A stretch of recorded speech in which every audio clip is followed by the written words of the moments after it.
Buenas tardes, bienvenidos a esta videoconferencia de taller de lectura y redacción.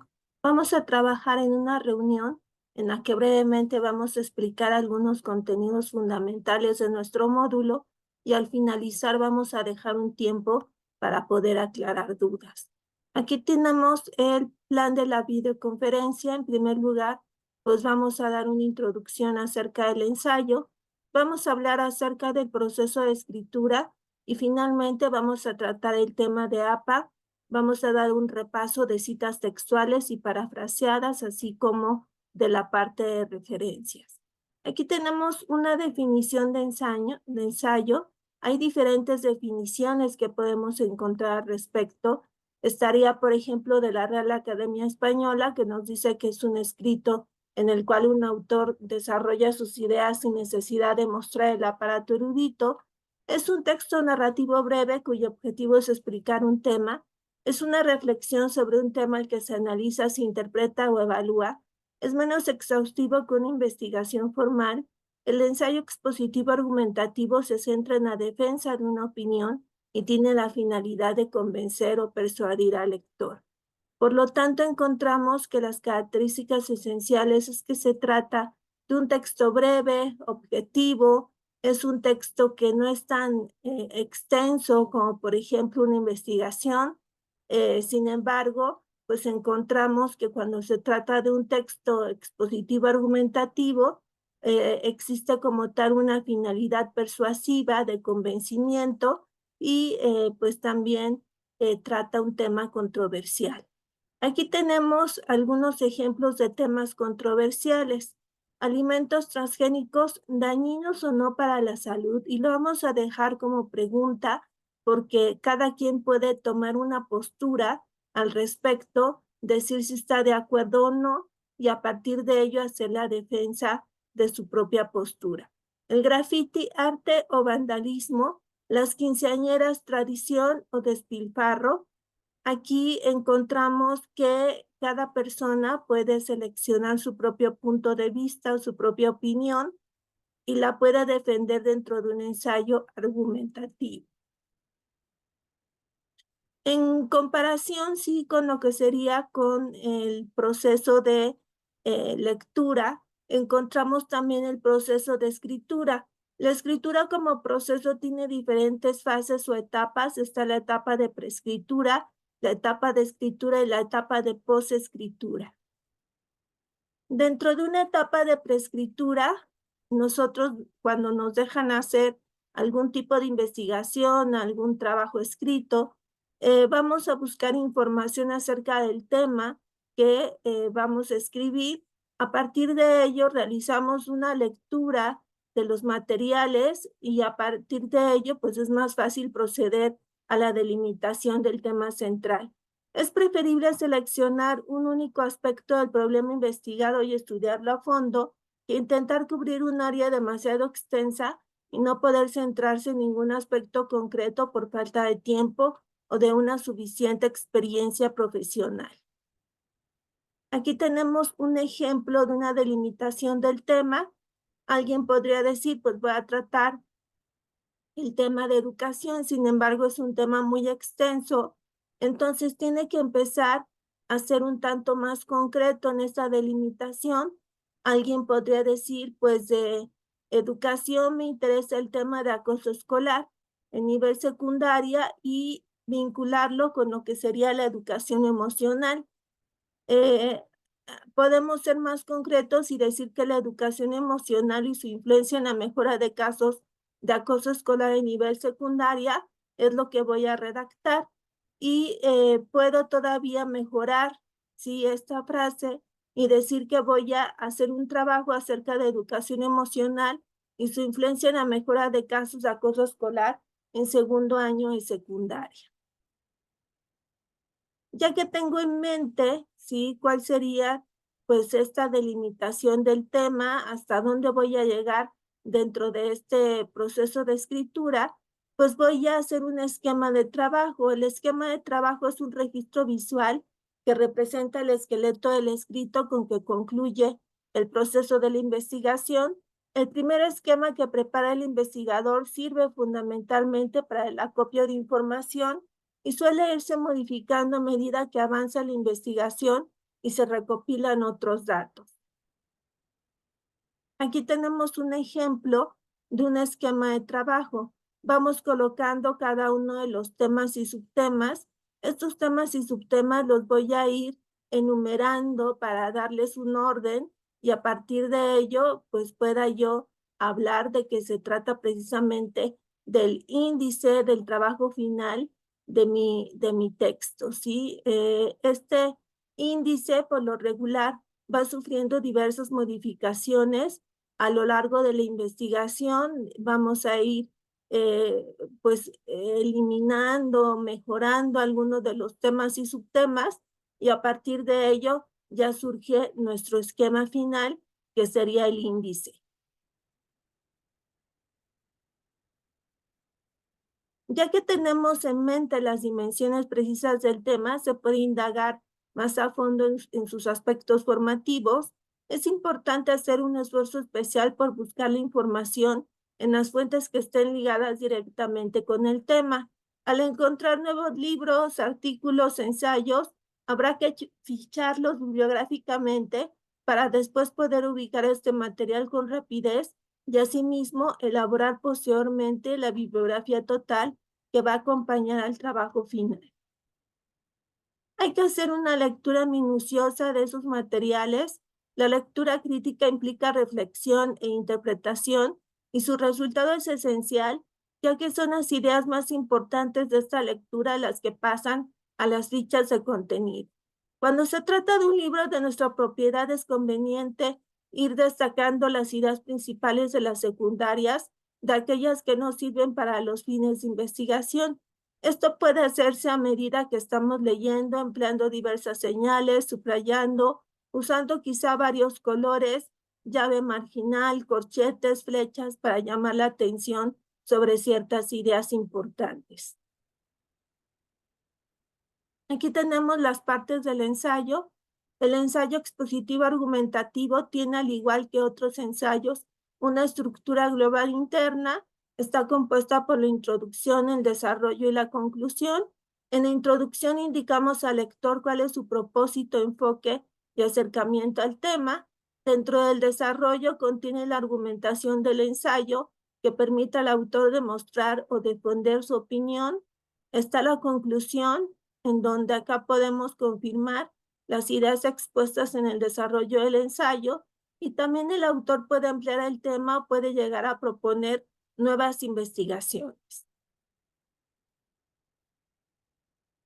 Las características del ensayo argumentativo sería que en el ensayo persuasivo o argumentativo tenemos que persuadir, tenemos que convencer al lector sobre un punto de vista relacionado con una pregunta. Debemos de presentar ideas a favor y en contra. Debemos de dar ejemplos convincentes que apoyen las ideas y los fundamentos se sacan de las fuentes. Aquí tenemos un ejemplo nuevamente de la estructura del ensayo. Estaría pues esta imagen de una hamburguesa, la tapita de arriba sería la introducción, los párrafos intermedios serían precisamente las oraciones en donde encontramos pues cada una de las ideas que va a defender el autor y al final estaría la conclusión.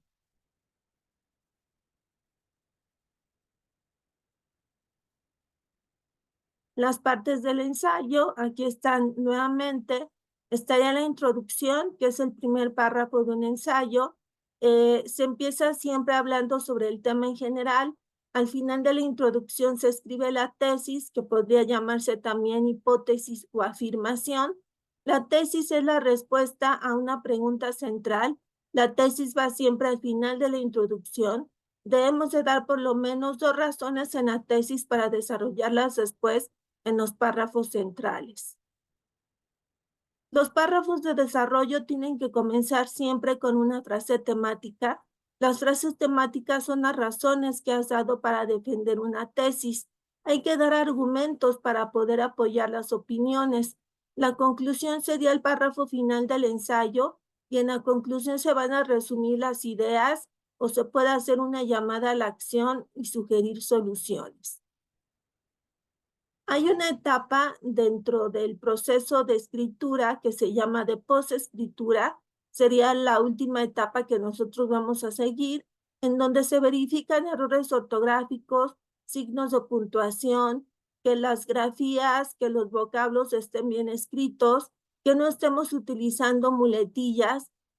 Aquí me voy a fijar si los márgenes, los títulos y los párrafos están bien marcados, si son claros los esquemas, los gráficos y las columnas, si el texto da lo que el título promete, si está correcta la estructura del ensayo, si la propuesta del escrito destaca con claridad, si en cada párrafo se presenta una idea principal, si hay suficientes datos para reforzar la propuesta, si las ideas son claras para el lector, si es comprensible el hilo del discurso a través de conectores, si existe una jerarquía de ideas y si se mantiene la atención del lector.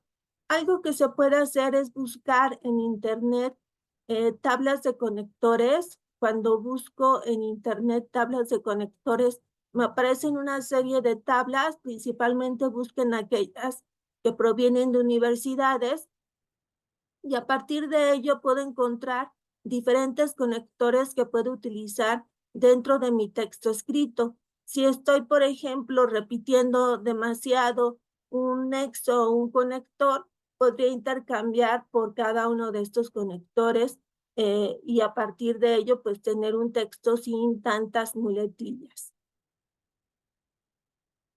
Obviamente, como se trata de un texto académico, pues debo de tener una lista de referencias al final del texto. Dentro de estas referencias, pues encontramos diferentes tipos, como por ejemplo, cuando se trata de un libro, voy a colocar en primer lugar lo que sería el apellido paterno del autor, seguido de coma, la inicial de su primer nombre.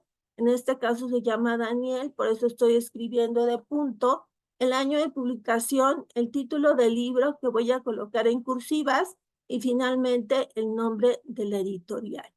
Si tuviera otros datos, como por ejemplo el número de edición, se pone a partir de la segunda edición. Si mi libro pertenece a la primera edición, entonces no coloco este dato, y el número de volumen que se colocaría después del título del libro. De un documento en línea, nuevamente el apellido paterno del autor, seguido de coma, la inicial de su primer nombre, la fecha de revisión o el año de publicación, el título del trabajo. En este caso, como se trata de una revista, voy a colocar además el nombre de la revista.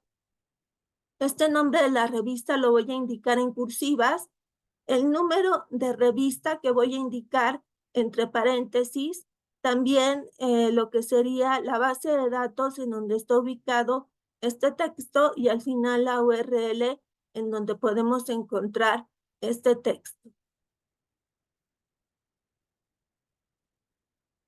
Las referencias se van a presentar ordenadas alfabéticamente a partir del apellido paterno del autor.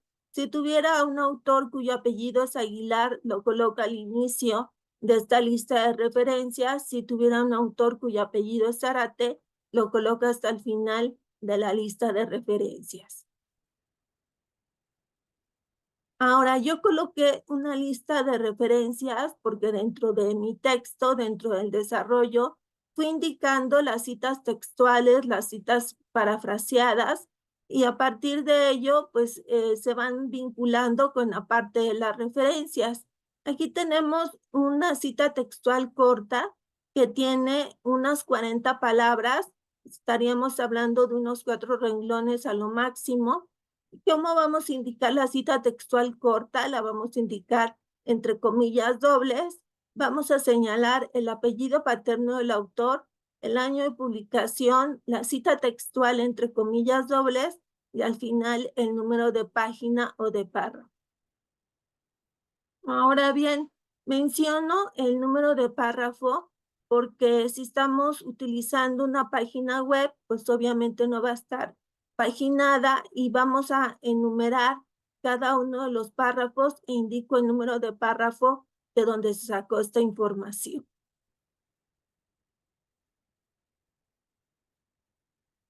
Acá tenemos una cita textual larga que tiene más de 40 palabras. Esta cita textual larga la voy a colocar indicando el apellido paterno del autor, el año de publicación, 2 puntos y aparte dejo un espacio sangría.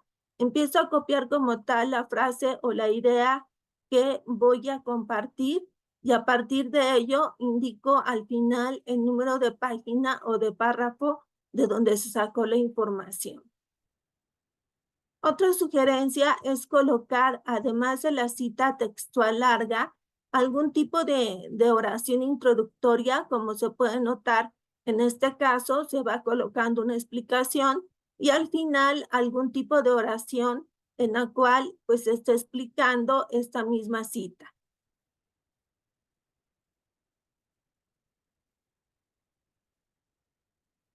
Está la cita parafraseada, que es la que voy a explicar con mis propias palabras.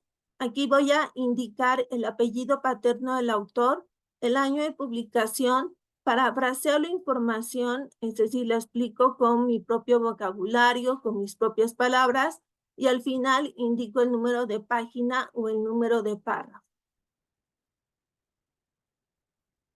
Entonces, aquí nuevamente está la indicación, las citas se indican dentro del texto.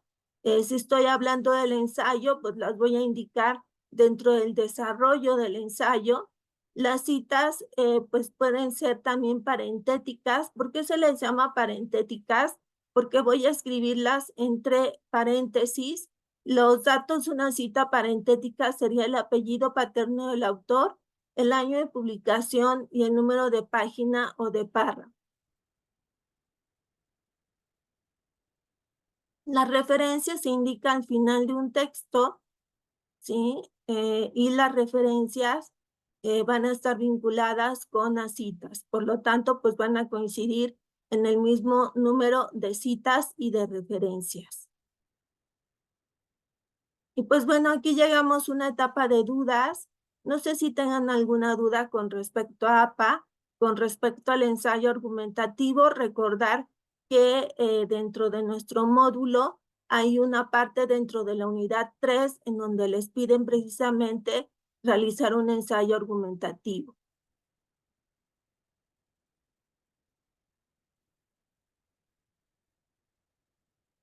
Bien, me parece que no hay dudas.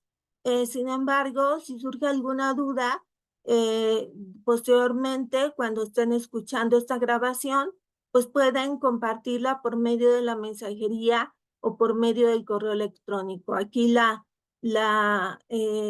pues la recomendación que siempre les hago es que estén en contacto permanente con su asesor, con su asesora, y a partir de ello, pues se puedan estar construyendo aprendizajes mucho más sólidos. Pues muchas gracias por estar dentro de esta videoconferencia. Espero que este material les pueda servir de consulta para cuando estén elaborando esta parte del ensayo argumentativo. Gracias, Omar. Gracias, quien está conectado también con su celular. Espero que tengan una excelente tarde. Gracias igualmente.